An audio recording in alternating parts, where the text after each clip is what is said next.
If you want to take down America's current system, it's actually not that difficult.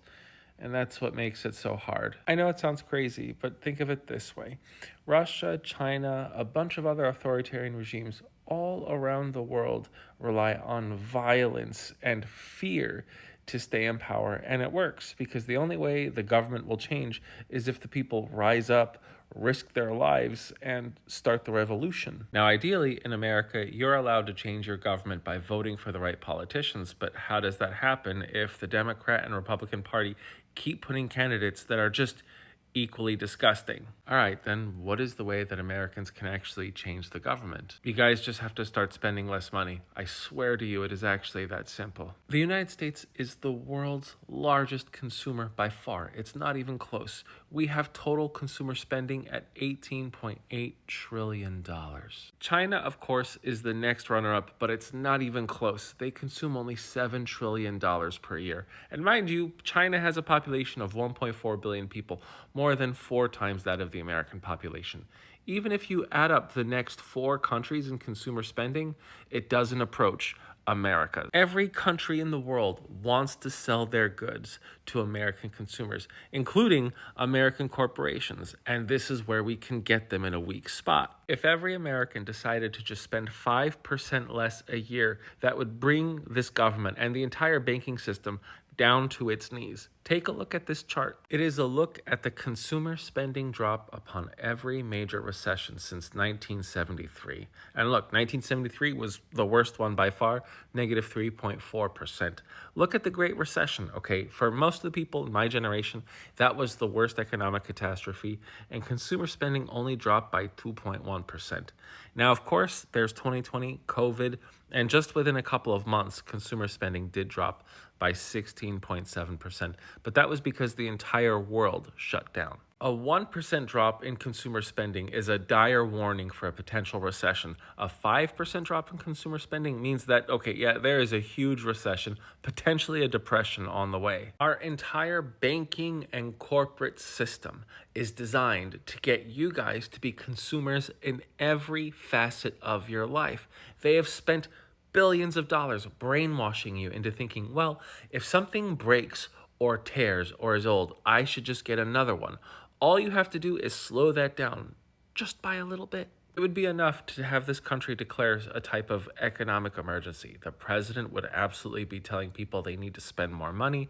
The Federal Reserve would be issuing stimulus. They would do anything they could to get you guys to keep spending. And if the boycott stayed in place, then the government and Congress would start issuing actual reforms that benefited all Americans from both sides of the aisle. And most likely, the DNC and the RNC would start fielding candidates that people might actually vote for. Not just the old farts who always vote, but people my age or even younger, people in their 20s and 30s. And these candidates would need to do more than just pay lip service to the issues that we want addressed. Because right now, the candidates that you and I are fed are just meant to keep the status quo.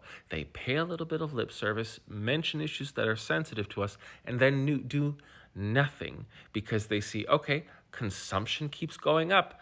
I can keep making money. Foreign direct investment can keep coming in.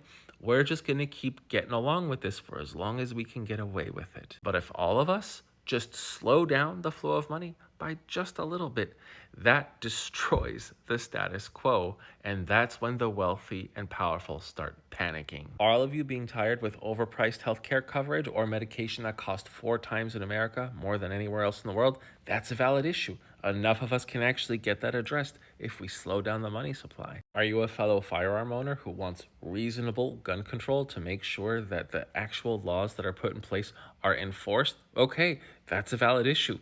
Boycott. Do you want to kick big money out of politics and have Citizens United overturned? Okay, let's do it. The reason why I said dropping our consumption by 5% is very hard is because Americans have been bred for generations to be addicted to convenience.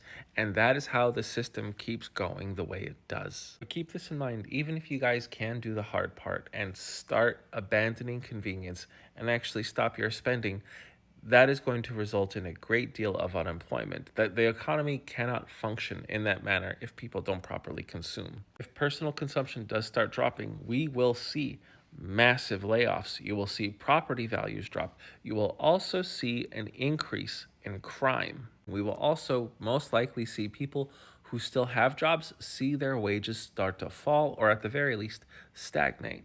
And the question is, are you guys willing to risk that? Are you willing to risk you potentially losing your job, your property value going down, and you being in an area that may have a higher incidence of crime? And even if you are you willing to put other people through this? And last of all, how long can you last in this state of instability?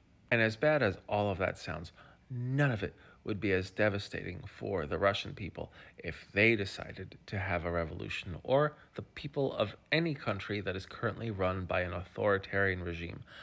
All this inconvenience that I just listed is a cakewalk compared to what most of the people in the world would have to do for their freedom. So, guys, just think about this post, mull it over, and just realize that you thinking that you cannot live a day or a few weeks or a few months without everything that you have, that has been planned since before you were born. That is how the system keeps on winning against you. I am the Geo Husar, and we all deserve to be living in a better America. Thanks for watching.